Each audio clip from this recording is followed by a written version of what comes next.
Tenet may have left you more confused and uncomfortable than a dog wearing snowshoes, but don't worry, we've got you covered. Christopher Nolan's time-bending and intricately confusing spy sci-fi movie Tenet may have left you feeling like your brain was just put in a blender and shaken for 2.5 hours. The action-packed, globe-trotting movie is big and bold to say the least, with tons of hidden details and plot twists to keep you on your toes. It is a movie designed to make the audience work for it and can be confusing to say the least. But here at ScreenRant, we decided to try and unscramble the tricky cipher that is Tenet and break down what happened at the end. Or should I say, major spoilers, the beginning. In this video, we will take a look through the ending of Tenet and break down what it all meant, as well as look at some of the hidden details and subtle hints you may have missed. We will also take a look at some of the theories and how the ending may have been more open than we first assumed. So get ready to invert yourself as we unpack the ending in as chronological a way as possible. And you may want to get an ice pack on hand because your head might begin to hurt again. And of course, there will be heavy spoilers in this video. And seeing as you can't reverse time and stop yourself from watching this video, if you haven't seen the movie yet, you may want to do so first. So, Tenet was a flurry of information to say the least, and while a lot of the story was told through expositional dialogue, it was still a lot to process. I guess, yeah.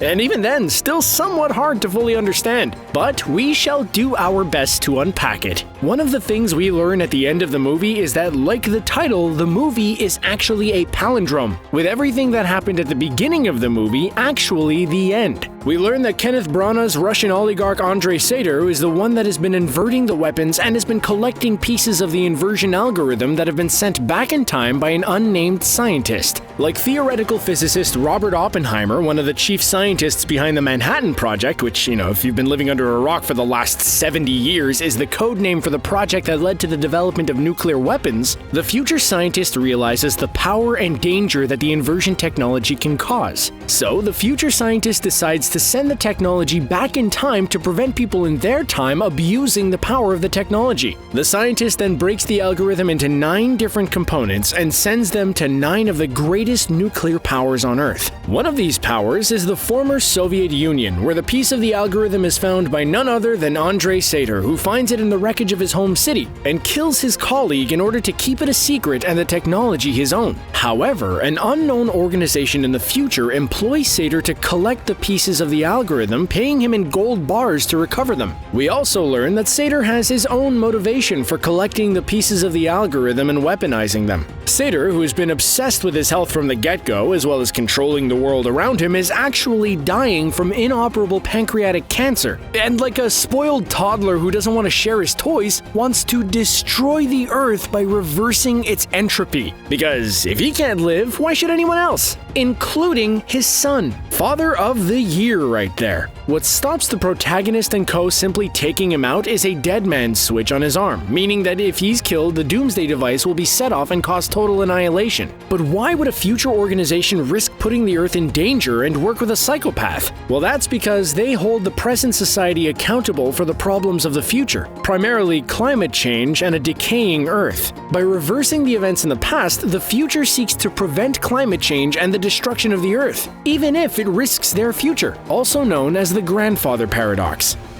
However, the protagonist and his Tenet crew don't share the same sentiment, and instead attack Sater on multiple offenses, with the Temporal pincer at the weapons silo in Siberia with a red forward-moving team working together with an inverted blue team to prevent doomsday, all while Sater's wife Kat seeks to get information out of him on his yacht in Vietnam. This is the point where the truth of the word Tenet is revealed. It is 10 minutes meeting 10 minutes. The word is literally 2 tens colliding, one forwards, one backwards. The temporal pincer works as the protagonist, Ives, and an inverted masked operative who has been killed prevent the detonation of the device from the missile silo. Ives then splits the pieces of the algorithm between the 3 of them and tells everyone to hide the pieces and then subsequently kill themselves. Meanwhile, Kat takes revenge on her husband Sater, brutally killing him in a surprisingly graphic scene. As Kat leaves the scene of the crime, she leaps off the boat, and we learn that it was actually her that Kat sees at the beginning of the movie, bringing her story full circle. So, the Earth is saved and everything's all good, right?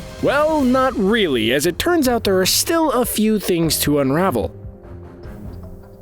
The temporal pincer may have been the move that prevented doomsday, but we also learn that the whole movie is actually a temporal pincer. As John David Washington's protagonist is moving forward through the story, we learn that Robert Pattinson's Neil is actually working his way backwards. Throughout the movie, not a lot is known about Neil, and while he seems trustworthy, we don't know who hired him and anything about his background. But at the end of the movie, we actually learn it was the protagonist's future self who recruited Neil and sent him on the mission to work on the mission backwards. This means that while the protagonist has just met Neil, Neil has actually known the protagonist for years, hence why he knows he doesn't drink on the job and has an immediate trust for him. Neil tells the protagonist that their story is far from over and alludes to there being a long history between the two, even making a Casablanca reference, although they would never reveal what that could be. But of course, we have some theories on that, which we will get to later. What we also learn is Neil's morbid fate, as through the visual cue of the red string on the backpack, we learn that it was Neil who was the inverted masked soldier who helped the protagonist and Ives stop the weapon from detonating before being killed. The protagonist tries to give Neil a way out of being killed, but Neil rejects this, knowing that he cannot alter his fate. This is summarized in the protagonist's earlier line that by having them standing there in the timeline, they must have won.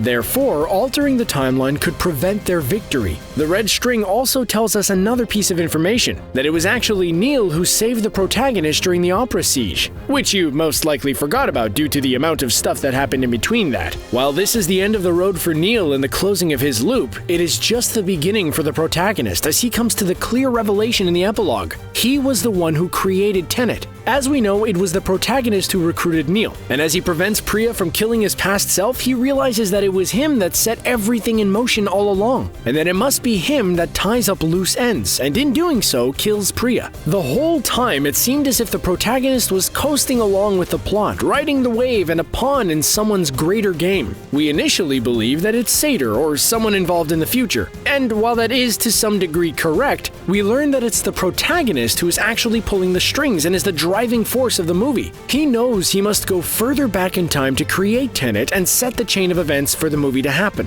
While the movie seems to wrap up, it still has somewhat of an open ending, albeit not to the same degree as Inception. In the final shot, we see the protagonist looking at both Kat and her son Max before cutting to black. This may seem like a simple enough shot, but with the realization beforehand, is there something more to this shot than meets the eye?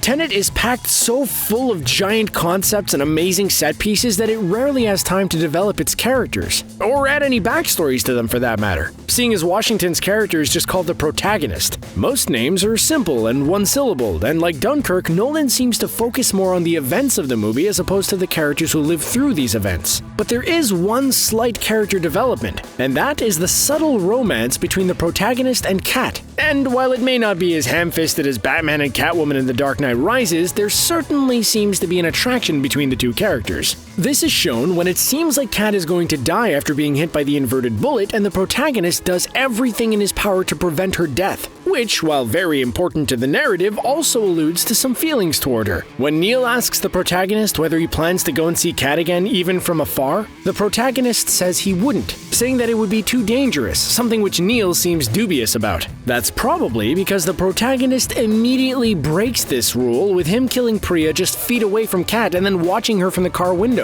Then again, this is a guy who doesn't seem to care for rules. After being told not to come into contact with his past self after being inverted as it could cause annihilation, he then goes on to fight himself. So, did he break a rule again and seek to find a happily ever after with Kat? Nolan does like to wrap up his movies with a romance, usually involving Anne Hathaway, but it is unclear whether he did so here, and if he were, it would cause a new timeline or disrupt society further. And if he did pursue his romance with Kat, did this have even more ramifications than that? One of the popular fan theories making the rounds right now is that Neil is actually the son of Kat and Satyr, Max. This could explain the long history between the two characters, with the protagonist serving as a pseudo-father figure to Max or Neil before recruiting him into the Tenet organization. It might be another reason as to how he knows the truth about Tenet and why he wants to prevent doomsday so badly. But then again, I imagine most people would. Max could have easily changed his name to Neil, so neither the protagonist nor Kat would know his identity in the future/past. There are no real hints to this, and the interaction between Neil and Kat never really feels like mother and son.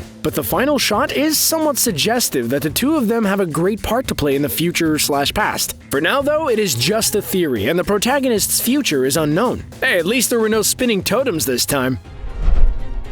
So what do you make of Tenet? Do you have any theories of your own? Let us know in the comments below, and make sure to subscribe to the channel for everything Tenet.